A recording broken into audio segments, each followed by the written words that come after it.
Okay. Good evening to all of you and welcome for the today's session. Actually, I'm under the power cut, so I have to use my mobile. I'm Kamala Gunwadana, Council Member and the Chairperson of the Knowledge Sharing Subcommittee of Civil Engineering Sectional Committee.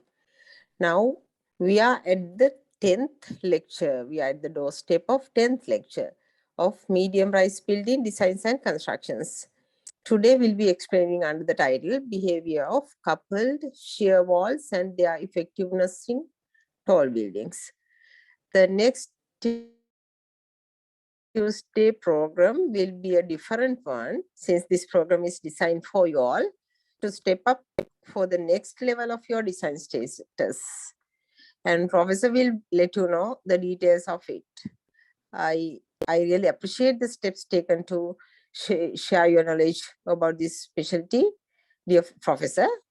I hope our gathering, our participants will extract whatever the most valuable lectures, details he delivers in this valuable series of lectures. Before starting the today's program, I request you all to mute your microphones always, except you need to ask the questions. And actually, we faced several disturbances over the past few lectures. So make sure that it is always muted. Thank you. I think Professor has joined now. Professor, you are there? Yes, Miss Kamala, I'm Hello? here. I'm here. Okay. Yeah, I can hear you. Right, Professor, over to you. Okay. Professor? Yeah, okay, thank you very much. Thank you so much. Yeah. Yeah, just Have give a me 1 good minute to set up my evening for camera everyone. so that I can. Okay. Okay. Be patient for another 2 minutes. Right. Now, last time we talked about many structural forms, but today we'll go into one of the most important ones that you can often use in tall buildings.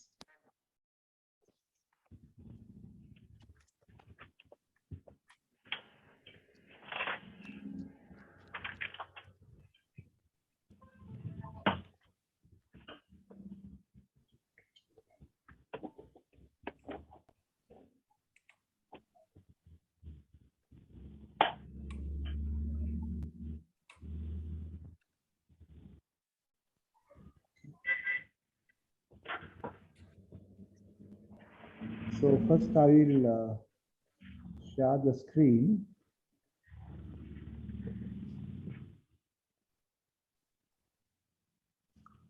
Can you see this note? Yes. Yeah, design of large structures, upper shear walls. So basically, upper shear walls occur when you have two walls aligned and there's a possibility of connecting those walls. So the simplest situation is you have only a slab. But in many instances, we have a floor-to-floor height of 3.2 meters, but the opening height is only 2.4 meters. Which means 2.4 to 3.2, 0.8 meters. We can have a beam of depth 0.8 meters and a width of about 0.2 or 0.225 or 0.25 meters. The reason is, in a normal building, you can use a shear wall thickness of 200. The minimum that is that you can cast, unless you have very special arrangement, like flooring concrete and steel shutters, special shutters or something, then you can even cast 160. But under normal situations, what you can easily cast is something like 200. With some great difficulty, you can cast something like 180, but it's pretty easy to cast 225. So we like 225 type walls. And if it is 250, you have no restriction. It's very straightforward casting. And then you will find the reason is the cover that you need for reinforcement. And when you look at Eurocode, they even request something like 10 millimeter variation in the cover. And if you allow all that, you might need something like 35 millimeter cover, unless you are using high strength concrete. So basically, you will, even if you keep reasonably, if you are using reasonably high strength concrete. When I say high strength, I would like to say one or two words about it. Have I covered the concrete technology part earlier in the lecture series? Engineer Kamala? Or any other person? I mean, Engineer Kamala, can you just remember whether we covered the concrete technology part?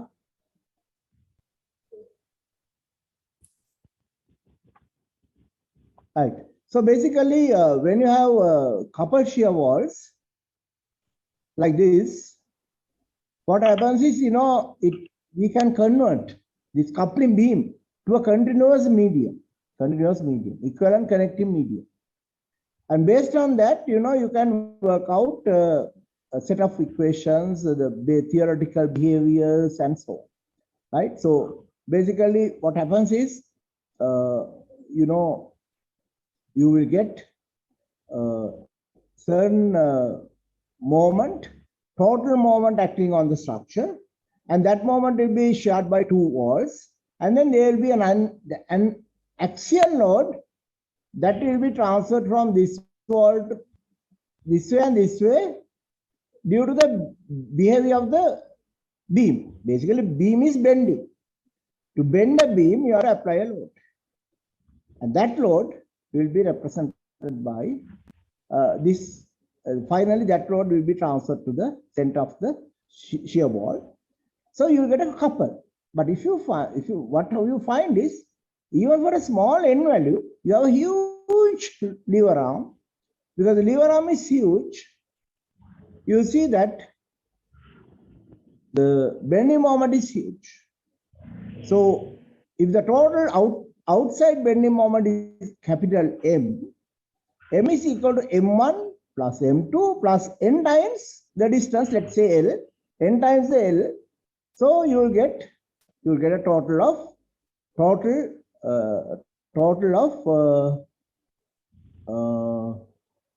capital M. But now you see M1 plus M2 plus N times L is capital M. So if you want, you can get the addition of M1 and M2. M1 plus M2 is M minus NL.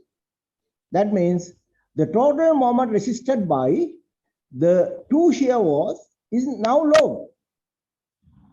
If you don't have coupling action, the total moment M is equal to M1 plus M2. But now what happens is, total moment is equal to M minus NL. And you can see these walls can be 3 meters, 4 meters long, and then you can have an opening of 2 meters, another 3-4 meters long. So you can get a lever arm of about 7 meters, and even for a small value of N, you get a huge reduction in the total bending moment. So because of that reason, if the bending moments are very small, relatively small than the individual situation, then you will find the deflection of the wall also should be low. So we will end up with a much lower deflection of the coupled shear wall. So the deflection can be sometimes 50%, 60%, 70% lower than the normal case. That is a huge advantage when it comes to controlling the acceleration and the acceleration and the movements of the building. And we don't like a building that moves too much. And if you consider world famous building like CESC Tower, which is having 104 stories and about 1,470 feet height. When you go to the 103th floor, that is the highest they can go in that building for under normal situation, and they had a radio station there because they could see the whole area around, the whole of Chicago could be seen from that particular floor. So they had a radio station, but the people who worked at the radio station used to say, or it's not that easy to work there because the building moves. So all the time building is moving and we could feel the movement of the building. And basically we do not like to work there, but because it provided us 180-degree view of the whole city, we liked it because we could see what's going on in the city. Whole city we could be seeing, and we knew we can see how the helicopters are doing the surveillance operations and any car chases, anything, many things we could see. So we liked it, but not because of the occupant comfort. Not because of the occupant comfort. So you can see, coupled shear walls could be very helpful. And the moment you couple two shear walls, the overall shear wall length is like something like 7-8 meters. They're huge, strong shear walls. And then coupling beam also can be something like 300 millimeter depth, and it can go up to about 800 millimeter, 900 millimeter. And if the coupled shear wall is strong, then you have to be careful as well, especially in high earthquake zones. Why? The reason is, now you can see there's a moment capital M. But we are not designing the walls to carry capital M. We are designing, say, about 60% or 50% much lower capacity. So, in an earthquake, you'll find what is the weakest member in the system. The weakest member in the system is these beams. They are very weak. And in an earthquake, not a typical earthquake which lasts only 20 seconds. I'm talking about something more serious. And where can you get these serious earthquakes? Okay, I'll use this. I'll stop sharing for a moment. Right. So basically, if you look at the world map, there were so many. So basically, we have the India, Sri Lanka, and then you have Arabia, Africa, then you have China, all those places, Australia, Europe, Russia, Europe, all those large countries, and then we also have America. So here on this is the eastern coast, this is the western coast. The whole of western coast has a huge fault running from top to bottom. So here you get San Francisco, Los Angeles, and then you get Peru and all those countries, South American countries. So these areas, you get a huge fault. And if that fault ever breaks, causes an earthquake, those earthquakes have the potential to last 5 minutes. Let's hope that it will not happen. If it ever happens, very nasty effect, because you cannot be design buildings to last 5-minute severe earthquake without suffering severe damage. And fortunately, we are very lucky in countries like Sri Lanka. Our earthquakes are only 20 to 30 seconds, maximum of 20 seconds. Very seldom it can go up to 30 seconds because by that time, all the energy will dissipate. And earthquake, you can get aftershocks, but the main earthquake will last only about 20 seconds. And after that, you can get 5 second, 10 second, 15 second type aftershocks. But generally, what the main event will last only about 20 seconds. But there is a possibility because they are built. Americans have built some of their main cities at the long location. The location is the western coast. Western coast is not good for constructing buildings. So what happens is, if there's an earthquake, you have a you have this considered say 800 or 900 deep, millimeter deep.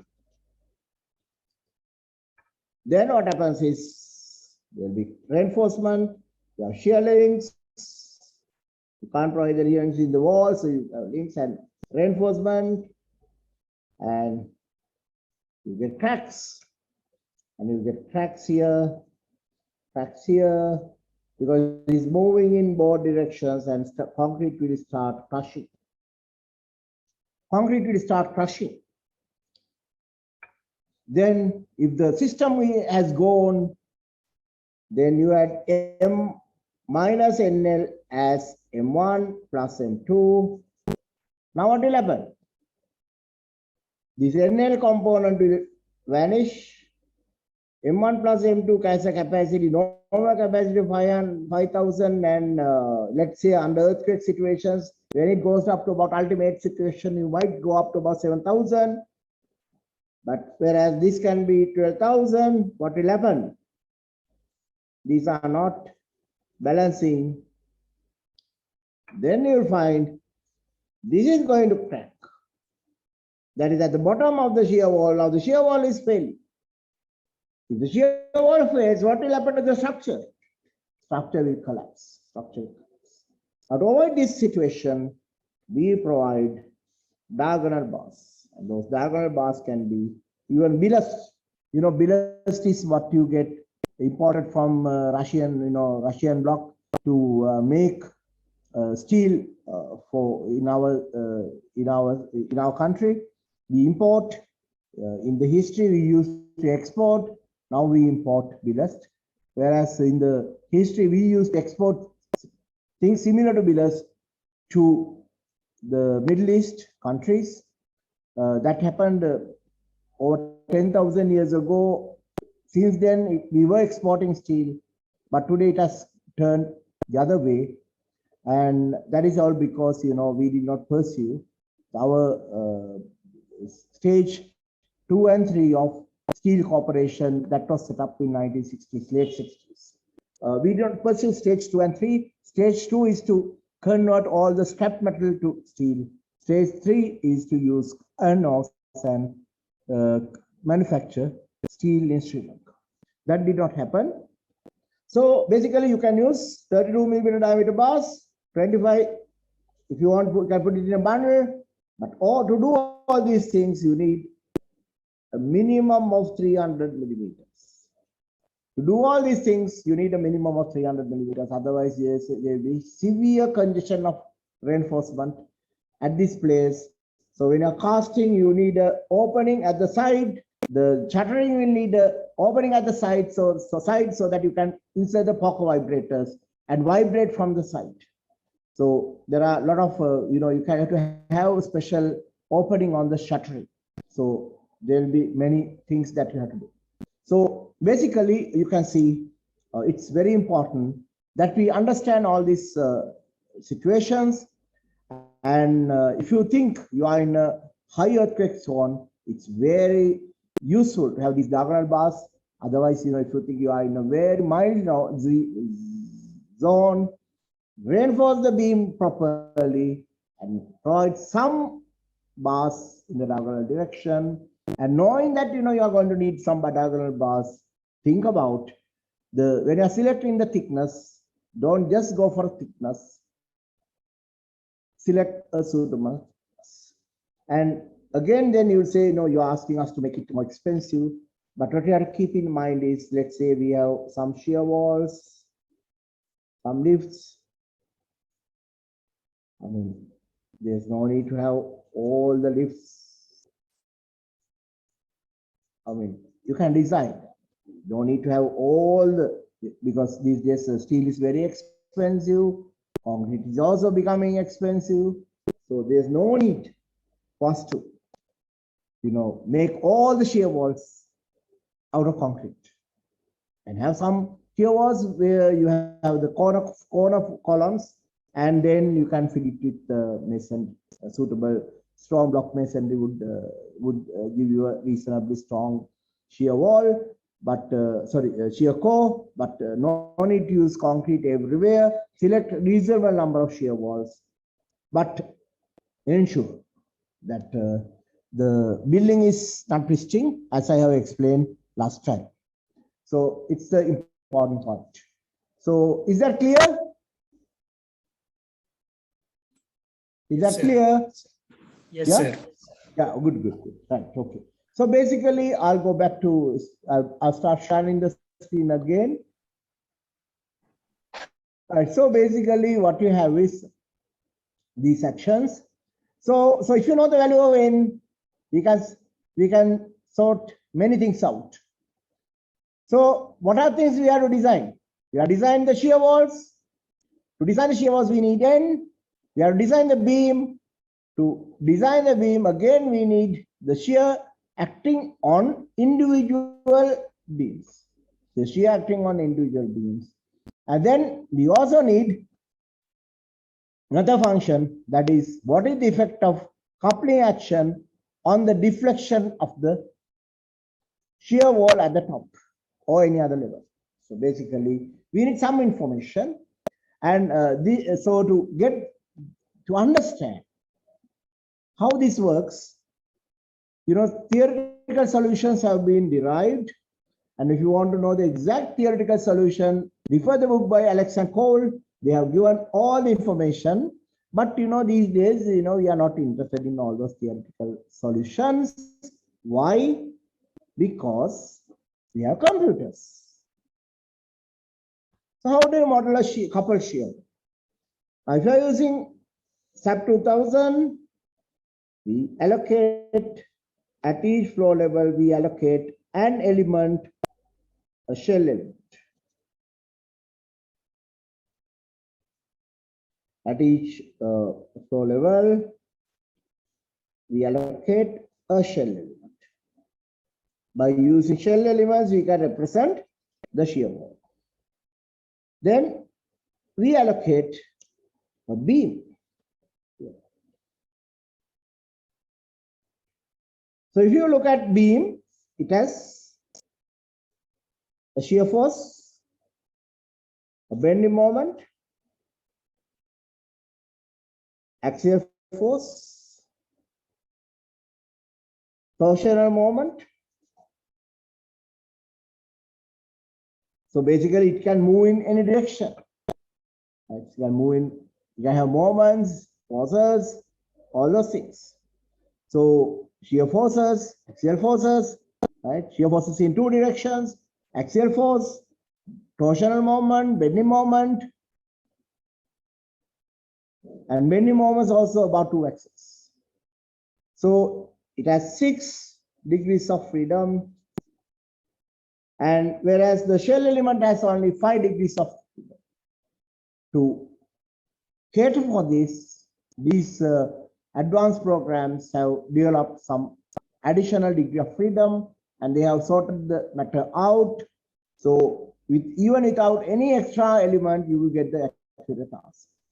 But if you are using a very general purpose program where this has not been done, you need to add another beam here.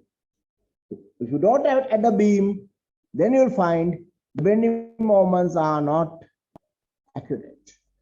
But fortunately, ETAPS, Midas, Gen, SAP 2000, all have included this feature.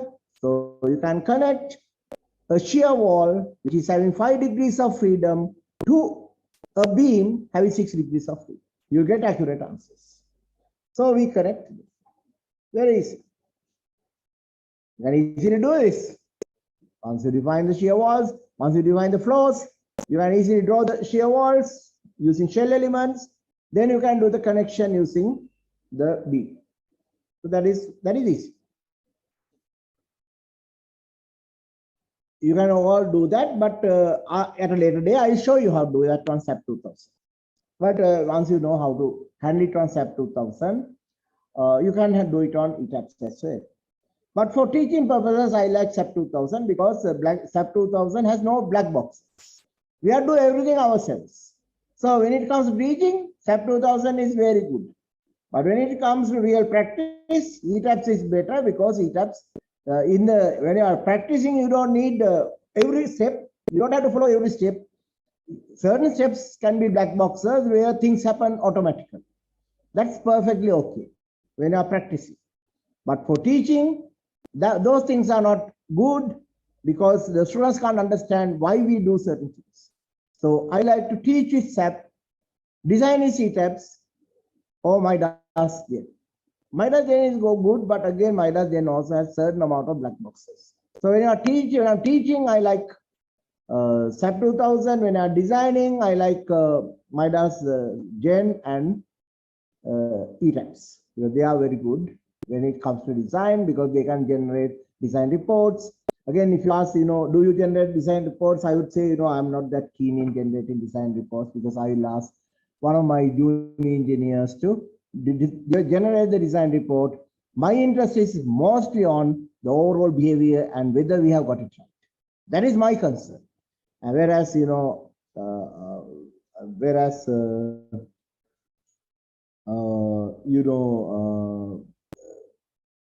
designing generating design calculations is a routine job that you have to do, especially when you are a junior engineer.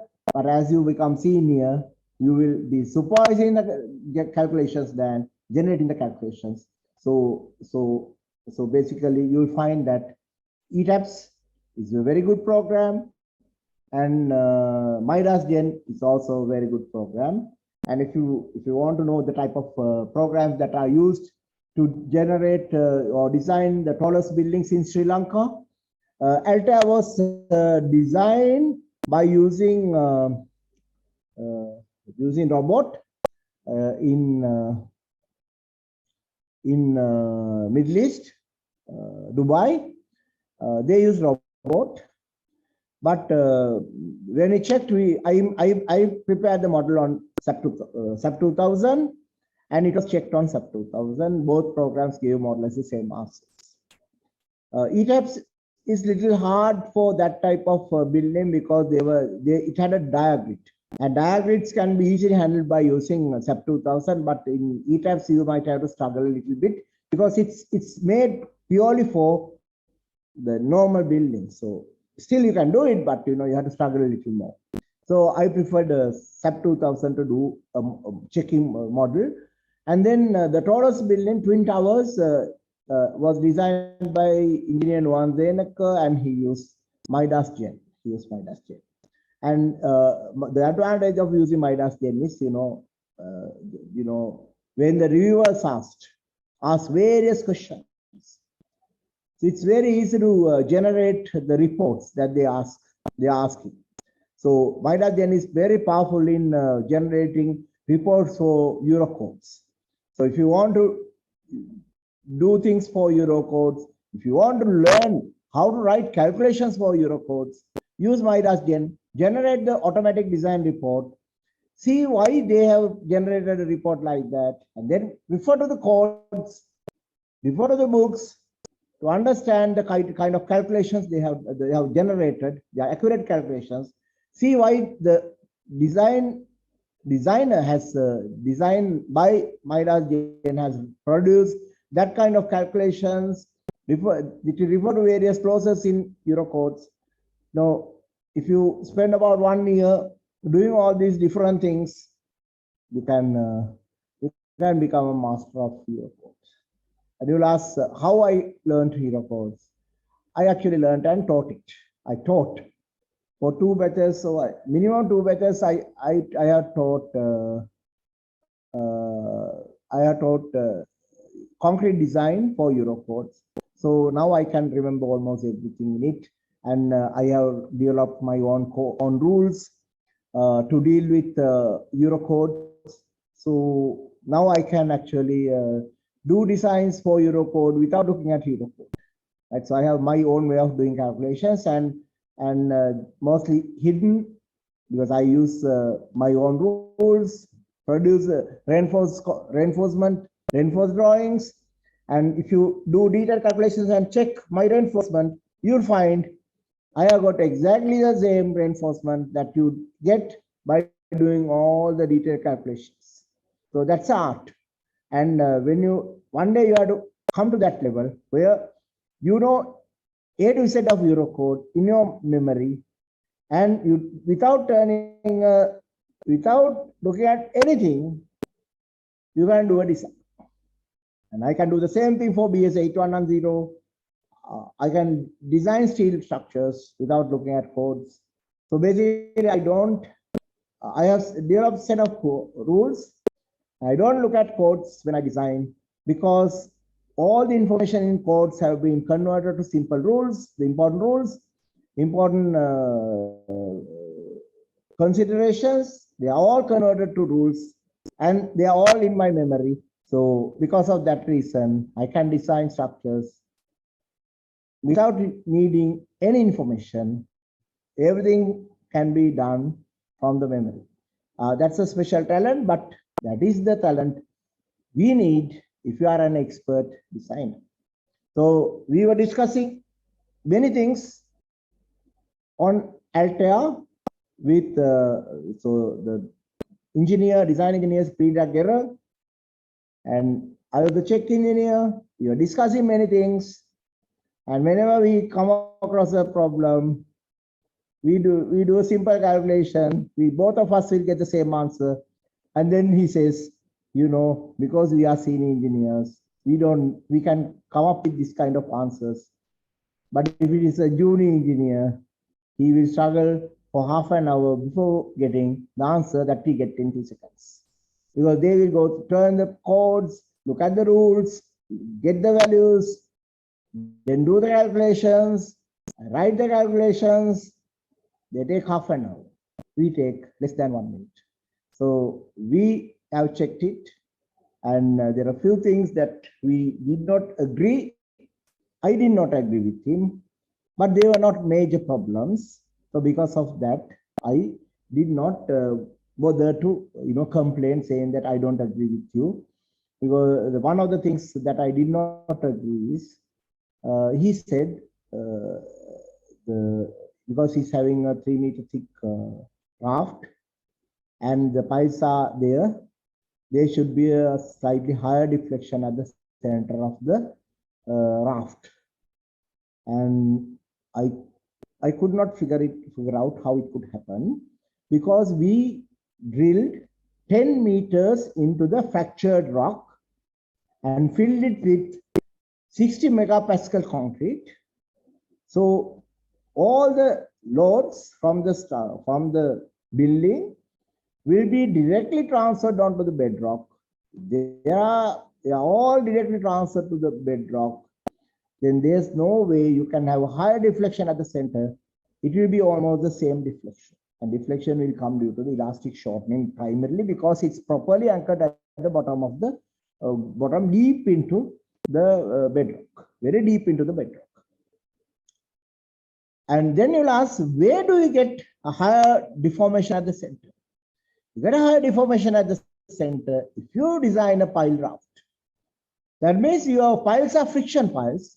And piles can settle, and that can induce some deformations in the raft.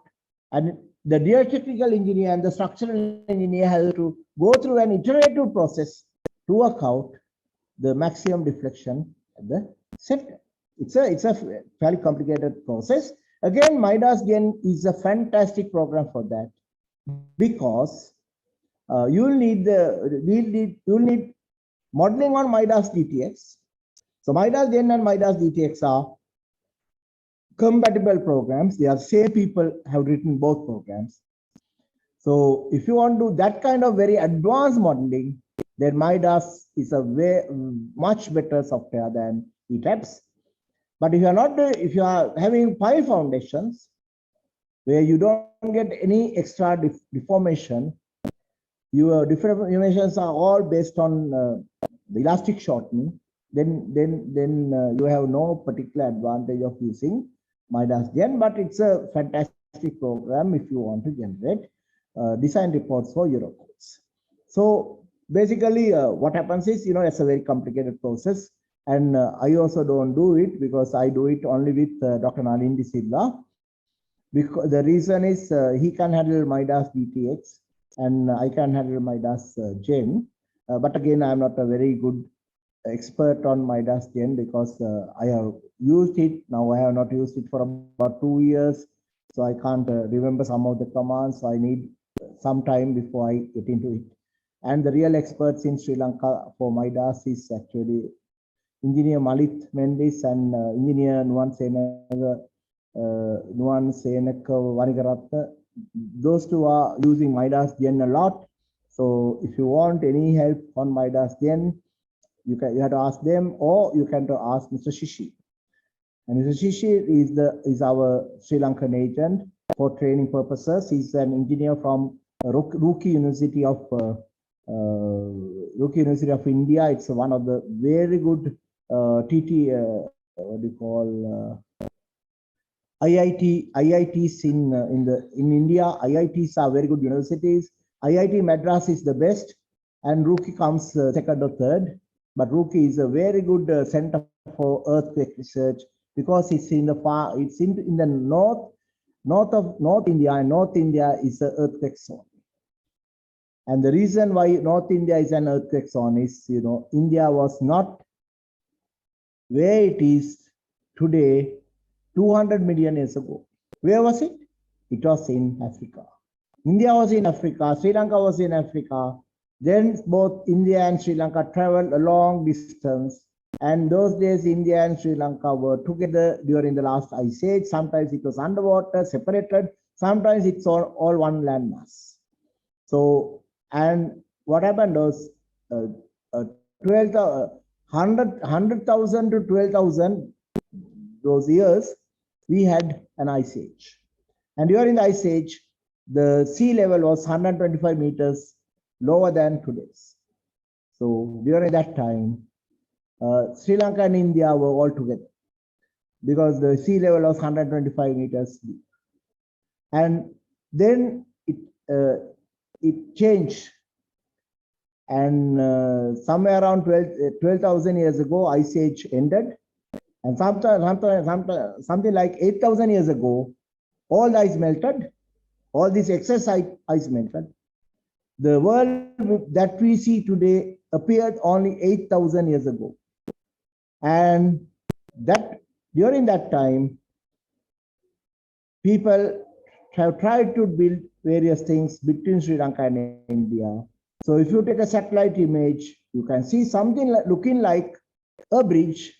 And actually, when the sea levels were rising, people would have built some roads or some arch-shaped structures.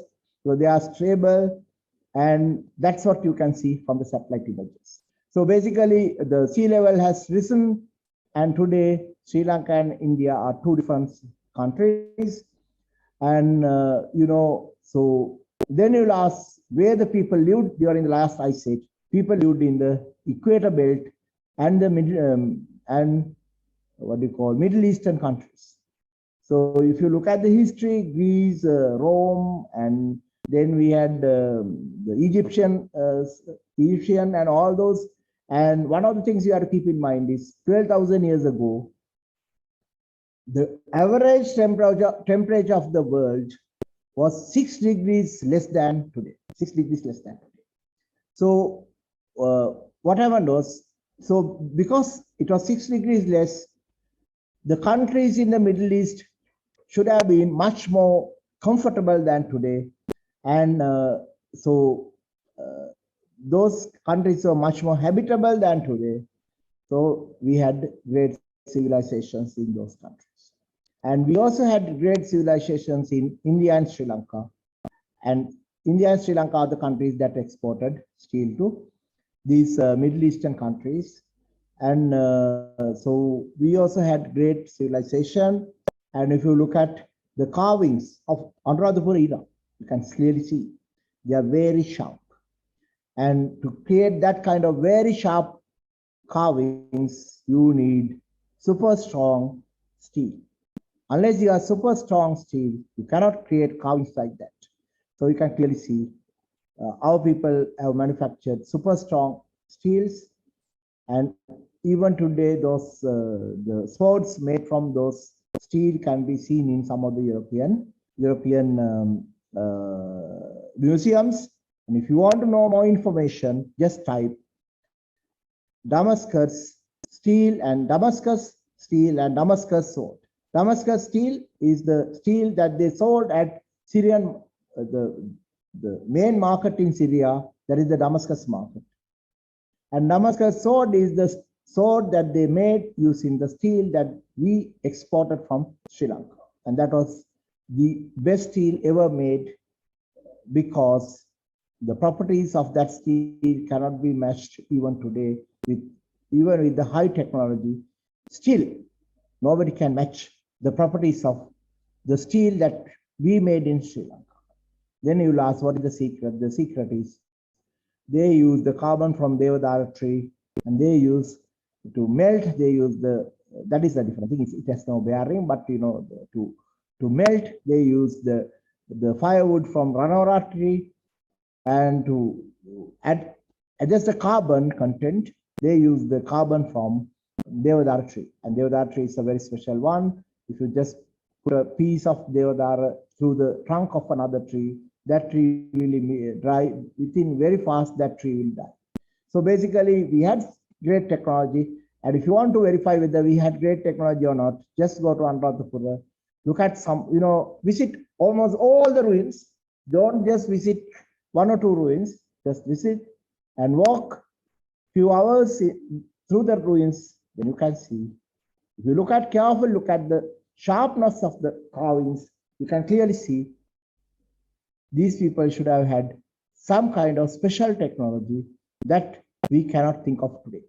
Otherwise, that kind of carvings cannot be made, and that sharp carvings cannot be made today.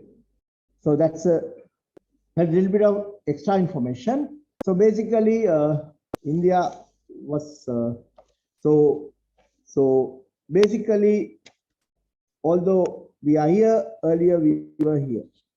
So we went through it, and then there was a burning patch here. There's a burning patch here, and all these two countries went to that burning patch, so as Australia. So because of that, all the metamorphic rock in our countries have been converted to rock, and again that rock has weathered, and it created a soil which is very strong soil that we call laterite soil. And what are the specialty of laterite soil?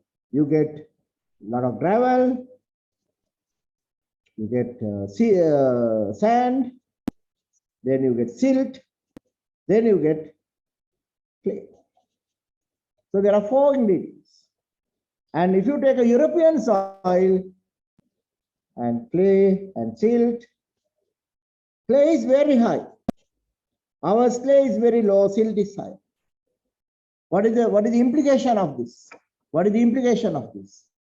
The implication is, if you want to do agriculture, our soil is very poor, and we have to do soil nourishment if you want to do agriculture.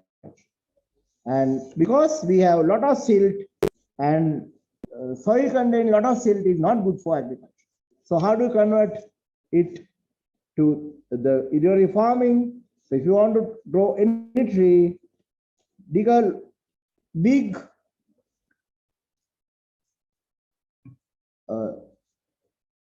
pit, fill it with all kinds of organic matter, plant a tree, allow it to grow, and then the root zone will start feeding all the microorganisms, and then you'll find the tree looks after the organisms look after the tree.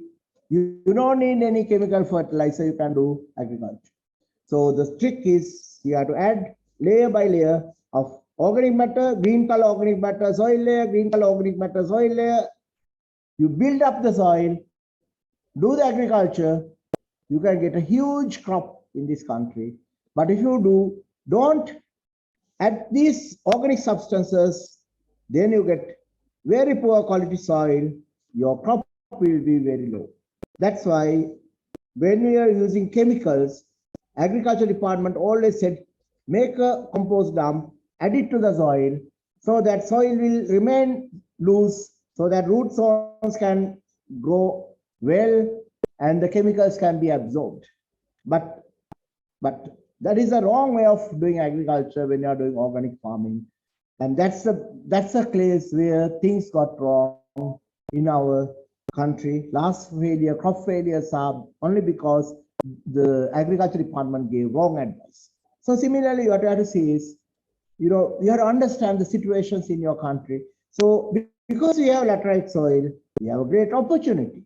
The opportunity is, rather than going for huge pile foundations that are resting on bedrock and gone into bedrock with socketing, we can have different systems, and that different system is we do large short piles, and then we create cellular rafts, and then allow the structure to settle. And when it's settling, it will mobilize the pressure under the piles. These piles can be large diameter piles, and we also mobilize the pressure under the raft. So whereas here we mobilize these and we mobilize skin friction along the piles. We mobilize skin friction along the piles. Here here also we mobilize skin friction, but these piles are short piles, these piles are long piles. So both systems can work, but now we are seriously considering using this system in Sri Lanka, that is pile rafts. So we are started working on this. And we are encouraging our MSc students, undergraduates, all will be given projects on this for computer modeling. And Dr. Narin Dizilla, who will become, who would be a professor shortly, he is actually looking after all this research with my guidance. So our idea is to come up with more cost-effective foundation systems. Within next six to 1 year, we are planning to finish this work. The moment we do that, you'll find that 20-story buildings on laterite soils can be worked out, can be constructed without using pile foundations, because we can go for pile rafts where piles will be friction piles resting on stronger soils, and this will be feasible mainly at locations where the water table is very low. When the water table is very low, it will be. And then you'll ask, where are these places? Where do you get water table lower? And that is where, and now you can see our landscape is changing very fast, because we have a highway system starting 18 kilometers inland. So we have the highways going this way, we have the outer circular, we have this, and then we have another highway going that. There is Ruwanpura. So basically, the way people are traveling is now has changed a lot. And then we have a good train system coming to Colombo. So with all these things, now the situation is changing very fast. And where you will find future, or most of the tall buildings will come at Kadawatha, Omagama, or Makumbura, Omagama, then Kasbeva, and all these areas like Kahatudua, and then Panadura. That is again, at the Galingama interchange, because Galingama is again high ground. So these are the main places where we can expect many tall buildings, many medium-rise buildings. And in all these places, we have high ground, laterite soil, and very low water table. So you can ensure you have basements, then you have foundations, but all these foundations, basements, everything will be above the water table. And the advantage of laterite soils above the water table is it's very stable material. Very stable material. With a simple shoring system, you can do excavations and nothing will settle, nothing will collapse. They are all very strong materials, and what you have to ensure is in a rainy day, you have protected the sites so well so that all the sides will remain dry, because if they become saturated, they can become unstable. So anyway, you will have a simple shoring system where you have the steel sections and then timber, and and then you can withdraw the timber, and sometimes we bury the steel, or sometimes we extract the steel as well. So in this type of situation, you will ask, why basement? Basement. Why basement? The reason is, when you have a coupled shear wall system, what do you want? We want a fixed foundation. It should be fixed at the foundation. And how do you fix it at the foundation? Bury the structure into the soil, and then have it on piles, or some kind of system, or raft, or pile, or whatever. The moment you have basements and bury the structure in the soil, there are two advantages. What are the advantages? The structure is firmly fixed on the soil. The second advantage is, because we are removing soil, what will happen? You can add the same weight and soil will find nothing has happened. So the stress in soil will be zero. For about 20 floors, you will find the weight of the soil removed from the basement is equal to the weight of the building you have constructed. So soil will not know that the building has been constructed. And then the settlements will be minimal. Because soil, what soil knows is, it had certain pressure before the building was constructed. Now also it has the same pressure. The pressure has not changed. Can the soil settle? Can the soil deform? Nothing. So there's a huge advantage of using, if you have high water, very low water table, high ground, laterite soils, Sri Lanka is a perfect country to construct tall buildings. Why? Foundation cost is huge in many countries. Whereas in Sri Lanka, foundation cost can be very low. And there's another country where the foundation cost can be kept low due to very low rainfall. And that country is Australia. Where the soil is strong, absolutely no rainfall, less than 25 inches per year, unless some special event occurs. So it's a perfect country to have very strong foundations, and you can easily construct buildings with this type of innovative solutions. And we are developing it. Nobody has ever done this kind of solutions. We are developing those, and in the next 1 to 2 years, we publish heavily using this material. And if any of you are interested in doing some research on this type of topics, you can contact us and we see the possibilities. We can't guarantee, but we can see the possibilities. So when you have coupled shear walls, you have coupling action, and whole thing behaves as one unit. And when you do that, I showed you how to do the modeling. But now, how do you, if you don't have SAP, how do you do the model?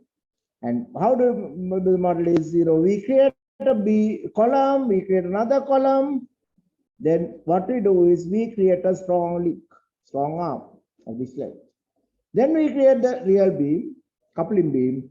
So how do you create a strong arm? Strong arm is created by using a beam where I value is you allocate using set modifiers in the structure, in the facility. You can modify the properties of the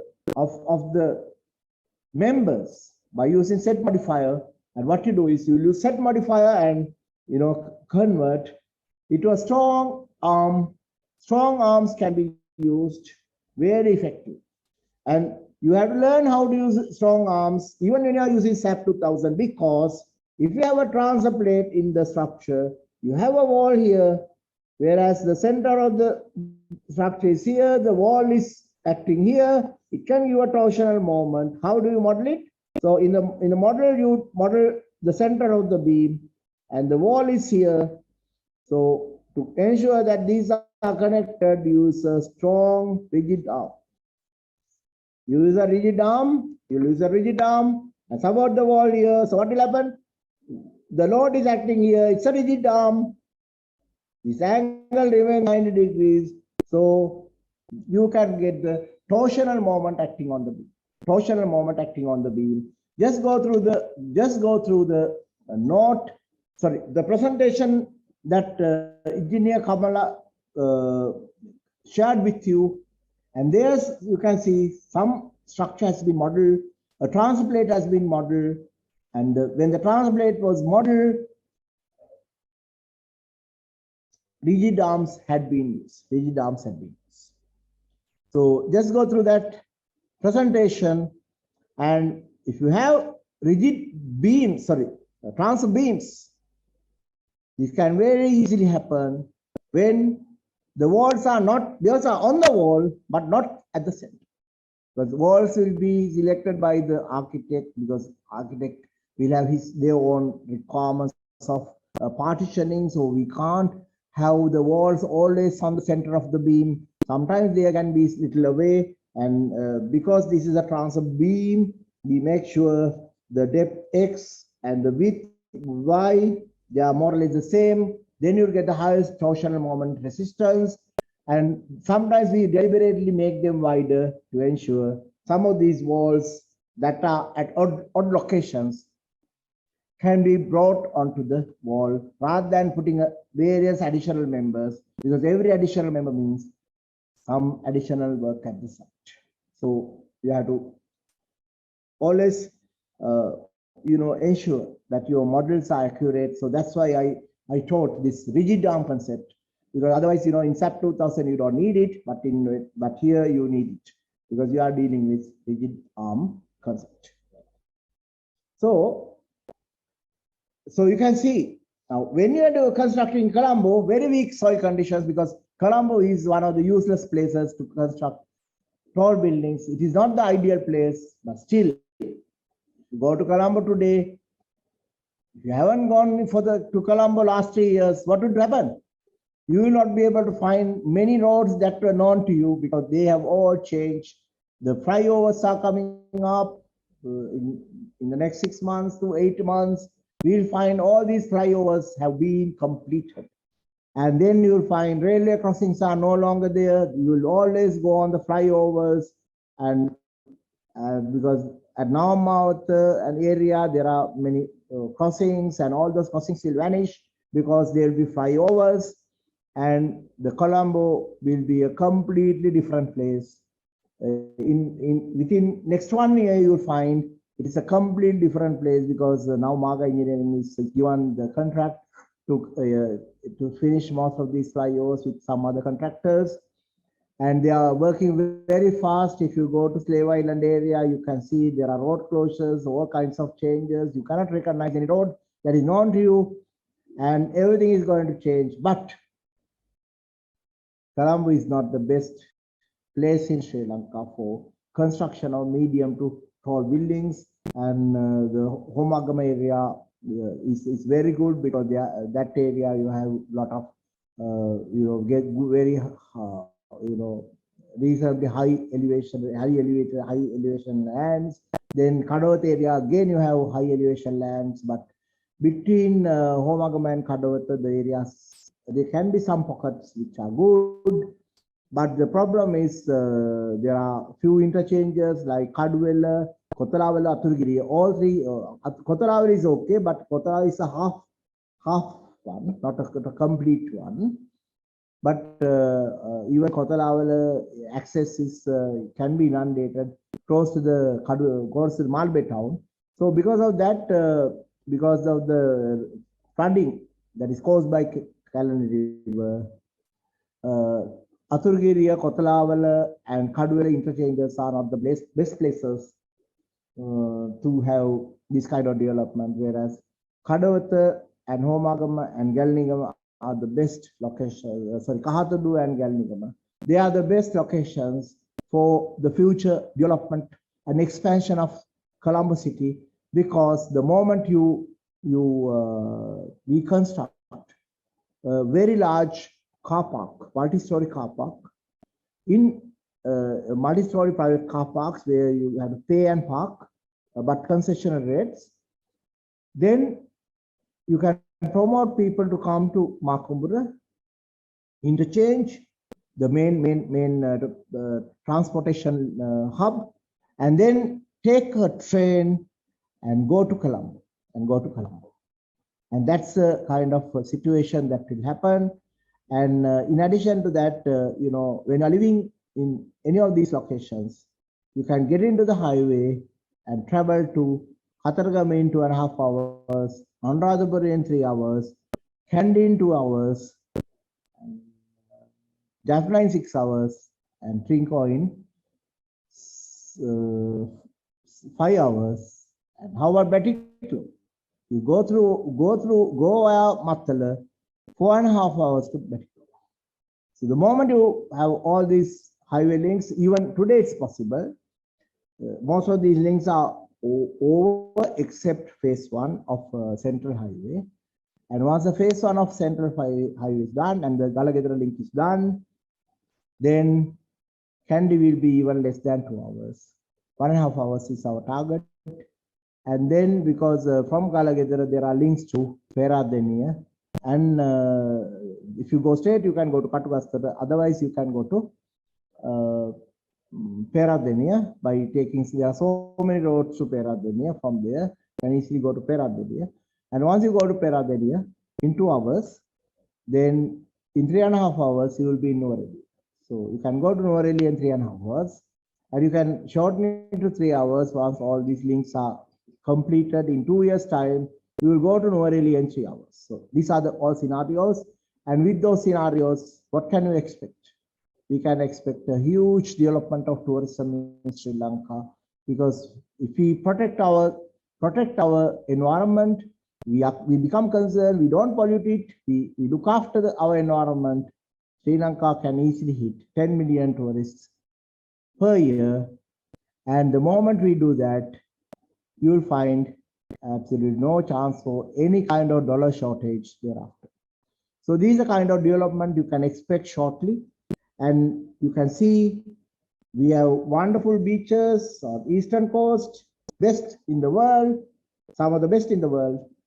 And then we have huge beauty in the upcountry, and we have our ruins, everything very attractive things in the north central province, and we have very nice road network without much vehicles even today. And so we have good road network because we have coastal roads, we have middle roads, Giranduru Kotte, all those areas. And now we are in the process of actually working out the missing link via Murathu Lagoon, which will need a 3.5 kilometer long bridge and another 1 kilometer long bridge. And both are on the pipeline. Shortly they will happen because funding is available through Hungarian agency. So a lot of things are going to happen in Sri Lanka. With that, you'll find there's a huge market for tall buildings, medium-rise buildings, especially in these areas where the soil conditions are very good. And with that, what do you expect? We'll have to design more and more buildings. And what I do is I'll share the screen again. And if you go further down, you can see I will post this. I will share this note with you, and if you can work out based on the areas, lengths, the second model area, all those information of these walls, you can work out some alpha and K parameters, and then you can easily work out once you know the moment is moment of a cantilever is given by this moment of a cantilever is given by stop share again. Moment of cantilever is given by this W and this H, W times H, and acting here times H by 2.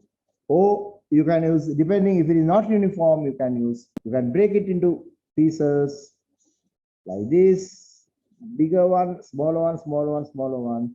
You can find the total moment here. You can find the total moment here.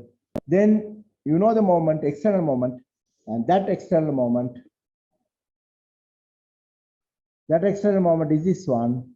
And when you know the moment, you can you know the moment, and but if you know the value of n, then only you can work out m1 and m2, because m is equal to, here you can see, m is equal to m1 plus m2, m is equal to m1 plus m2 plus nl. You know that you can find the external moment. If you know the value of n, you can find m1 and m2. So to do that, what you need is to find n. And how to find n? What you do is you can calculate an f1 parameter based on k alpha h and z over h ratio, and any level you can find that. So this is f1 from this chart. Calculate this parameter, and w is known, h is known, k is known, but these charts are actually derived for uniform pressure. But in actual situation, we can get variable pressure. That's why we go for computer program. That's why we use software, because these are general solutions. You cannot work out theoretical solutions for very complicated things, whereas computer software can easily handle very complicated situations, because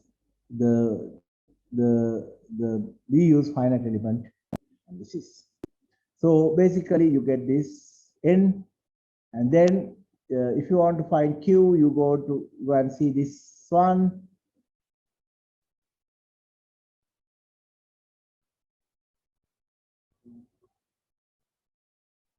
Sure. And then I'll handle, please don't handle my camera. So the host is wanting to handle my camera, I don't want it. So basically, if you want to find the deflection situation, you can see the deflection can be as low as 20 to 30%, because this parameter will be 0.3, 0.4, 0.25, that type of range. So you can see there's a huge advantage of using coupled shear walls, and I have given a design example based on this. And Engineer Kamala, I can actually share this note, so that I will actually email this note to Engineer Kamala.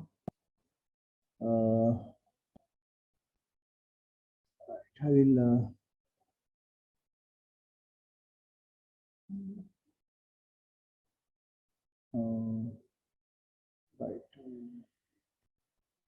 share it and compose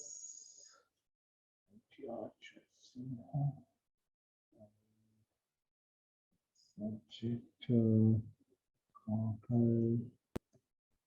from Professor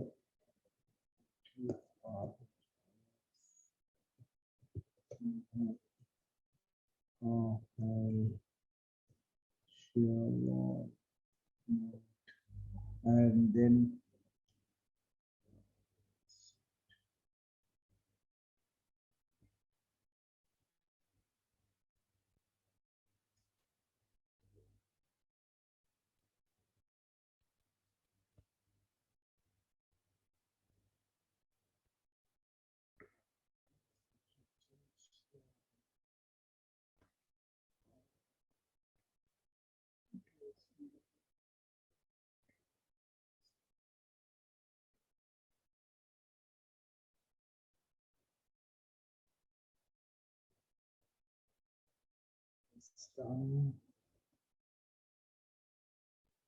Engineer Kamala,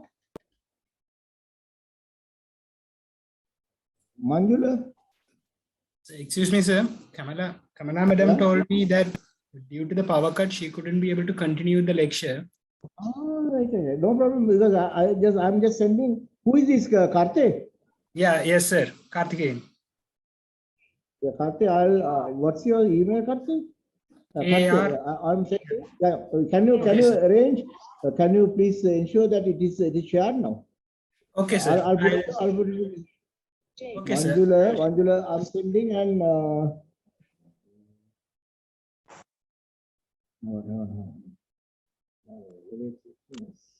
Okay, so I'm forwarding the file.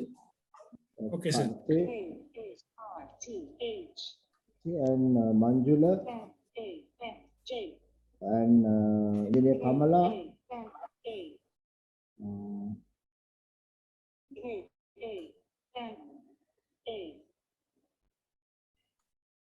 Kamala Gunnar. Okay, it will come to you.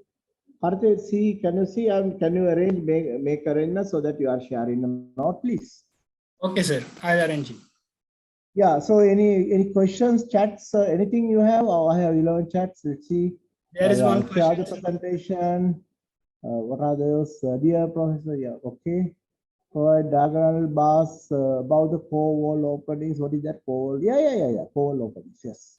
You have to provide these diagonal bars when you have core wall openings. You can, but in not in simple buildings. But if you have a very, tall building, provide it. But if it is a 10-story building, no need to do that. 10, 15. But if it is a single, very serious building, and you expect, you want it to be super strong, absolutely no risk, then provide all these additional bars. Karthikeyan will coordinate, yes, and core openings like lift openings, sir, what about Autodesk robot? Yeah, robot is good. It's okay. I mean, you can use it, robot. Robot was used in Altea. And please provide us with presentation slides. Yes, I'll give the note. The presentation slide is a presentation. The video of the Zoom link will be uploaded, and register for the event of IESL website. How can I receive PPT? If you have not registered, I actually don't know. But if you contact Karthikeyan, Karthik, can you type your email on chat, so that they can send you an email and you can forward anything. Anybody who is not registered, they can still get all the information, right? How about Karnataka for such developments? Yes, it's possible. Karnataka is higher. Some areas of Karnataka are actually very good laterite soil areas. Yes, you can. And Karthe is karththe@gmail.com. Karthikeyan is, the name, another name for the god Kataragama. So Karthikeyan is karththe@gmail.com. He's actually doing his MSc full on with me and some others. So right, okay. Who is this Jaya Sundara, JMAR Jaya Sundara? So you can take your email, Karthikeyan's, and Yes, then sir. send an email. If you are not registered, you can send an email to him. He will forward the information. Right. So basically, I don't see any special questions, but the most important thing you have learned here is how to use rigid arms. The concept of rigid arms. The concept of rigid arm is so important because the rigid arm can be used in many situations. And when you are doing modeling, rigid arm is a very valid concept that can be used extensively. When you are facing very complicated and difficult modeling situations, you can simplify those situations very easily by using rigid arms. Karthik, do you have any questions, or anybody else having any questions? You can ask the questions now. There is no questions in the chat box, sir. Yeah, no questions. Yeah, only comments. Yes.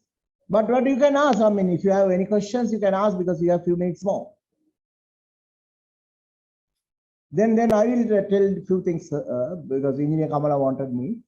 Because we are planning. Still, we could not get the permission for this particular thing. That is, to those who are registered and attended. We are working on it. We'll get the permission from the council, so that the fact that you have attended this particular lecture series with more than 80% attendance, you will be able to consider this the participation of this as a fulfilling requirement when you apply for licenses to certify buildings. But because of that reason, those who are registered, we like you to give few assignments, and I will give simple assignments where we will set the assignment in such a way that you have to go through the earlier notes and go through the notes and answer the questions. They are simple questions, but there could be some tricky questions as well. So you have to go through the notes, give examples, and show that you have to show that you have knowledge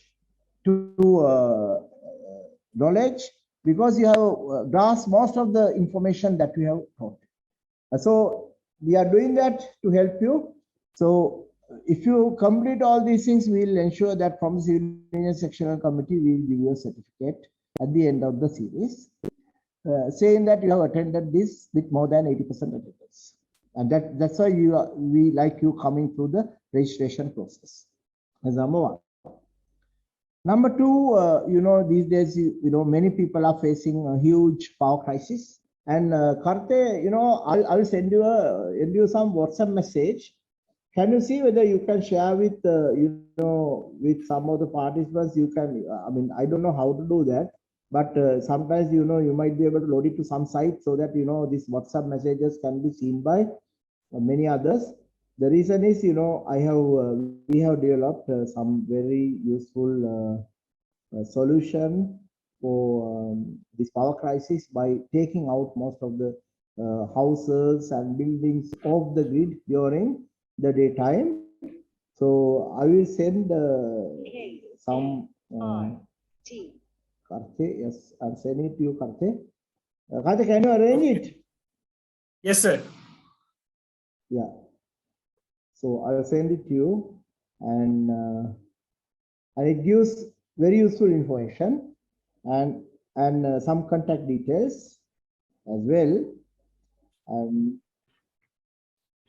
so you are receiving it, Karte? Yes, sir. I received. Yeah. So it has all the information. If you can put it to some site or convert it to one document or report or something, right? Okay, sir. And then share with all the people, because it has all the details, some extra details, but doesn't matter. I mean, no harm. You just have to read it, but it will tell you how we can easily solve our problem short term.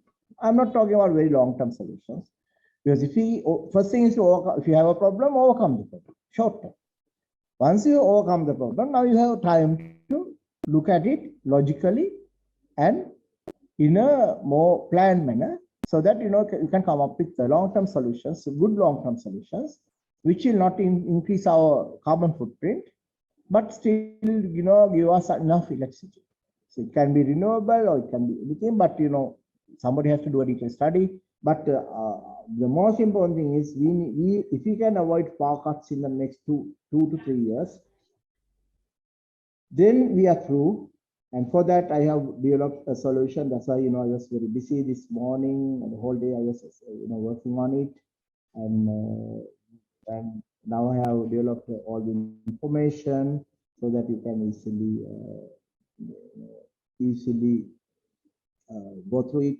All the information is there, contact people are there, and with all that, ensure you will be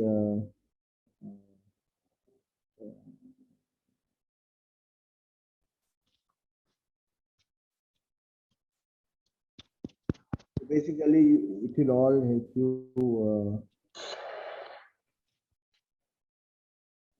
to understand. And sometimes you might be able to easily take your homes out of the system. The idea is, from 7 o'clock we have sunlight, so the whole day we have sunlight, and we stabilize the system by using battery backup, and we use fridges, some bulbs, fans during the daytime. We run the system whole day time. In very few days of the year only we have thick cloud cover. Other days you might have hazy sunlight, so it can generate. But other days, you have rain and then again sunlight. We don't have continuous rainy clouds all day. Gloomy days, those are missing in Sri Lanka, especially in dry zone, wet zone, everywhere except the central hills. We get plenty of sunlight. So we run the system, and then by evening, all the batteries are fully charged.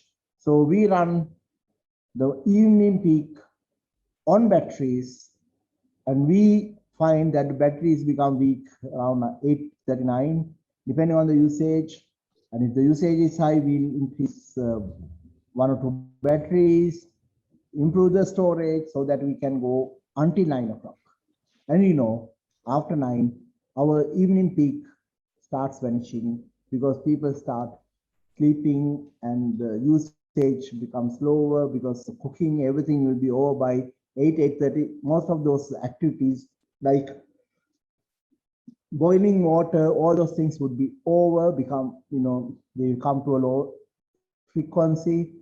And with that, we'll fast approach the base load. And as the whole system is approaching the base load, we also get ourselves corrected, but we operate, somebody's working late, we might have one laptop with one bulb or two bulbs working, so very low energy consumption. That will help us sustain the base load.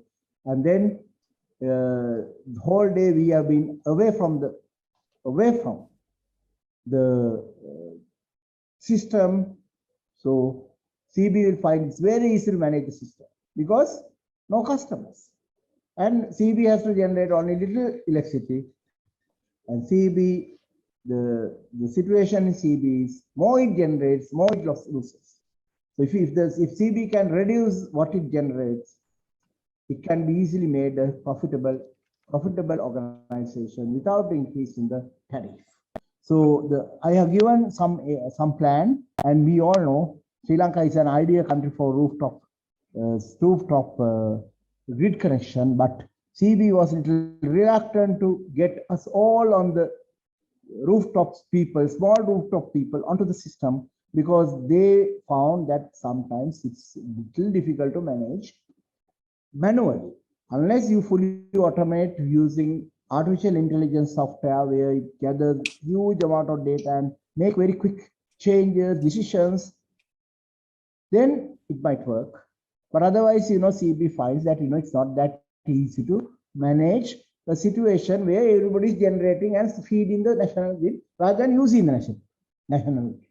So what I suggested is taking all these customers who have about 5 kilowatt rooftop, take them all out of the system and make them grid autonomous, off-grid autonomy, or they are not relying on the grid, off-grid autonomy, and make them run the system throughout the day,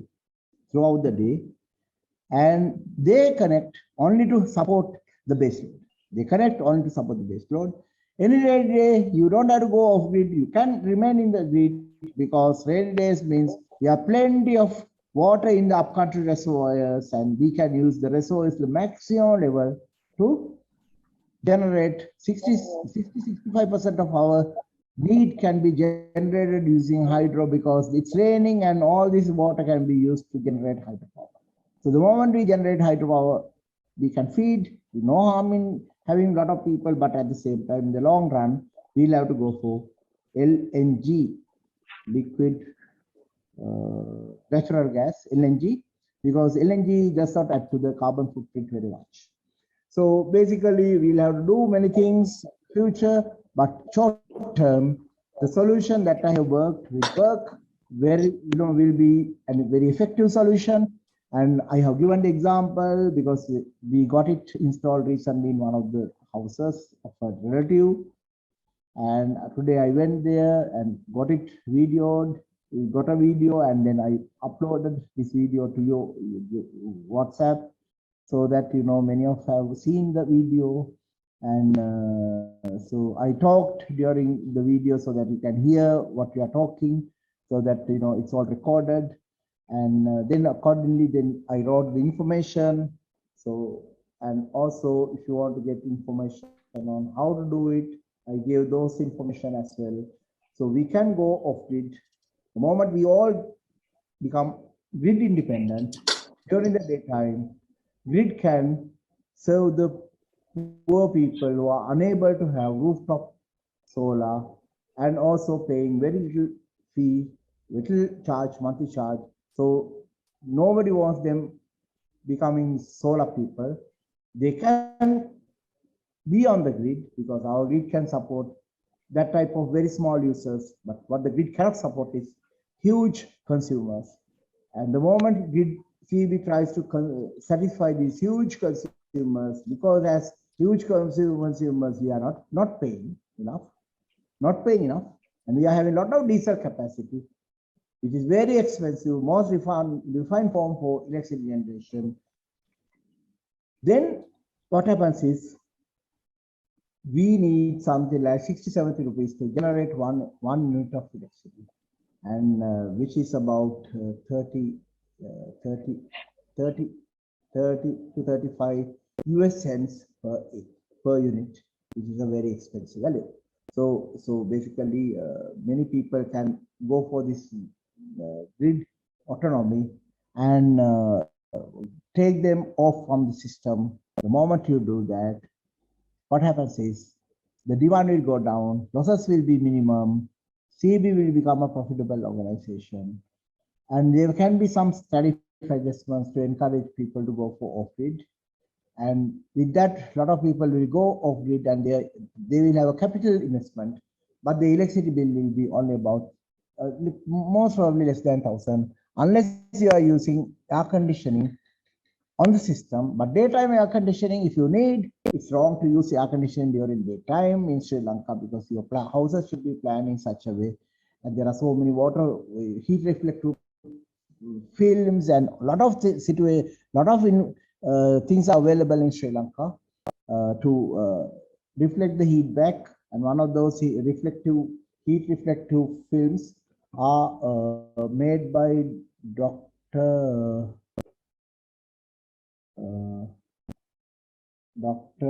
Leslie Ekanayaka. He has a factory, and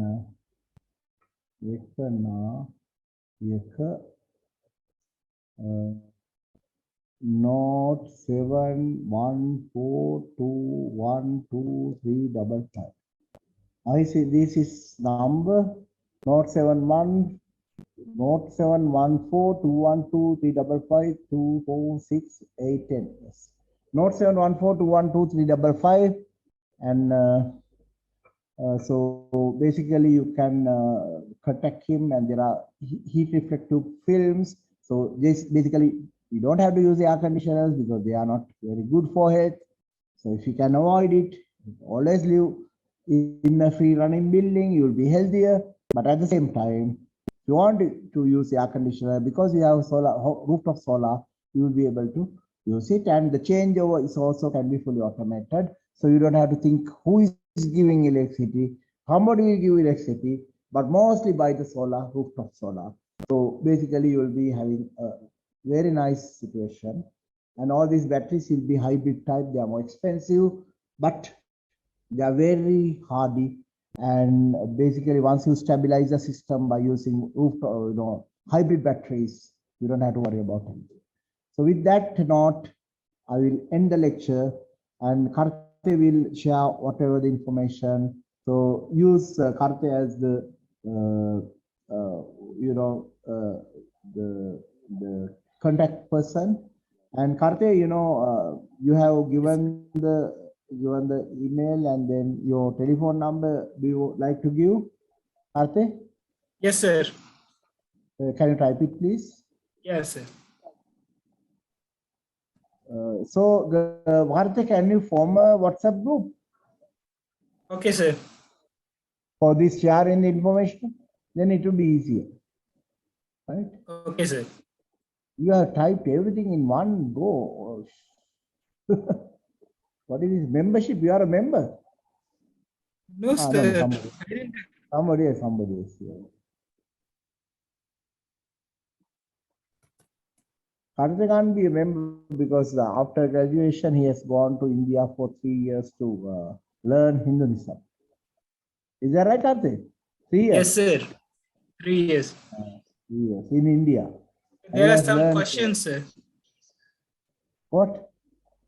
There is a question asked by Karte is 076 4533 577 So send him a message, then he will add you to the WhatsApp group. Send him a message, he will add you to the WhatsApp group. Okay? Is that correct, Karte? Send him Yes, a sir. message, he will add you to the WhatsApp group. There is a question. Yeah, what is the question? Many architects now tend to request columns with 200 millimeter width. I have seen during the site visit reinforcing those columns nearly impossible at joints where all beams slabs. Can I get your opinion this matter? Yeah, of course. I mean, tell the architect, you can't do it. That's it. Tell the architect, don't do things which will make construction of the building impossible, right? Because architect can do it, but the structure belongs to the structural engineer. So structural engineer says, don't do foolish things which will make the construction almost impossible. And also detailing so difficult. Don't do this kind of foolish things. You just tell it. That's it. And when every engineer is telling that, united and telling that, minimum thickness is 225, it becomes 225. Right? 25 millimeters can make a huge difference because that 25 will give enough space to insert the normal poker vibrators. Otherwise, even the poker vibrator cannot be inserted when you have 200. When you have thick, strong walls with, a lot of bars. So basically, I mean, in a tall building, I will go for 300. This is a significantly tall building.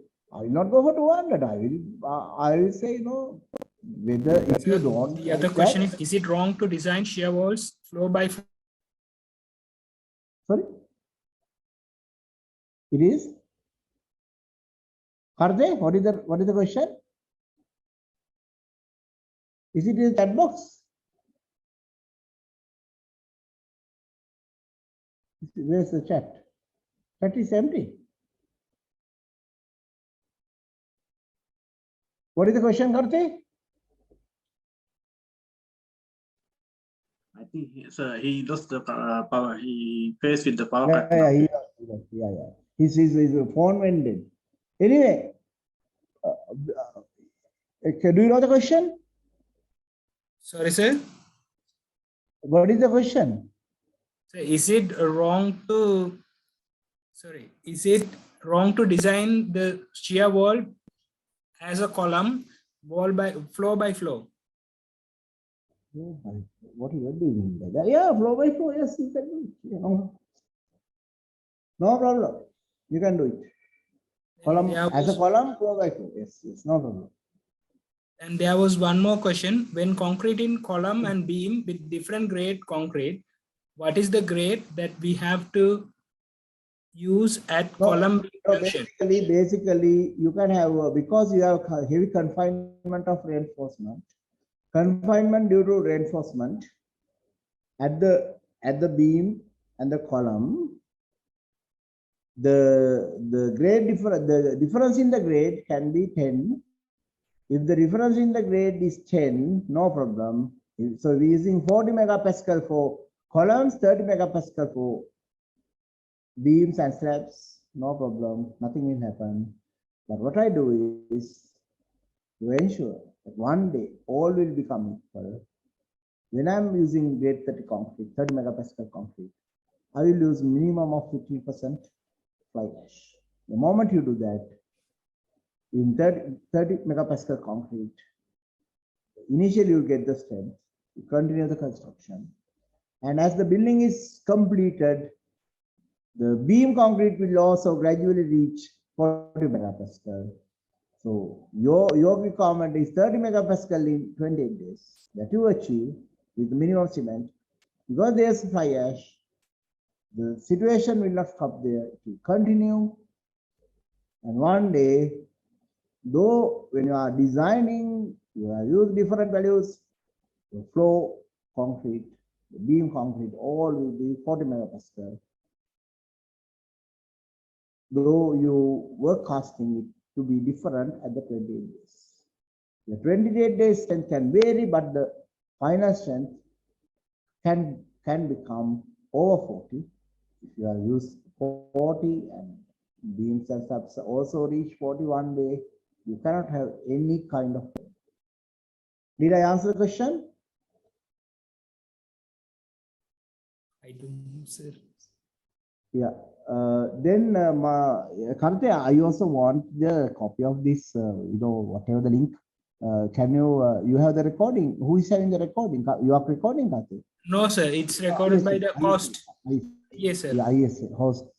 Get a copy from the host, and can you send the WhatsApp link to that, whatever it is? It's very Okay, sir. useful. I'll ask Kamala madam and I'll coordinate with him. Yeah. Okay, please send it by tomorrow, if possible. Okay, sir. Right. Okay. With that, shall I end the lecture? Yes, sir. Now I would like to call Engineer Renuka here to deliver the vote of thanks. Yeah. Okay. Thank you. Good evening to everyone. I get this opportunity to thank you all on behalf of Civil Engineering Sectional Committee. Thank you very much, Professor Jayasinghe, for your informative and detailed presentation. You are always ready to share your knowledge. Dear sir, you encourage our engineers and motivate them for CPD activities. As the chairman of Civil Engineering Sectional Committee, you are doing a remarkable job, sir. Thank you very much again, Professor, for sharing your knowledge and valuable experience with us. Thank you very much, Professor. Okay. Thank you very much. Thank you. Thank you. Welcome, sir. Okay. Thank you. My special thanks goes to. I told you many things, many background things today, and I hope that that will all be enlightening, because when you know a lot of background information, you can always make good decisions. Okay. Thank you very much. Thank you. Bye. Welcome, sir. My special thanks goes to Engineer Kamala Gunawardana, member of Civil Engineering Sectional Committee and Chairperson of Knowledge Sharing Subcommittee, for getting webinar arrangement successfully. Then also I thank Engineer Manjula and the team for supporting arrangements of this lecture series. My sincere thanks goes to IESL Secretariat and IT team for publicity and hosting arrangement.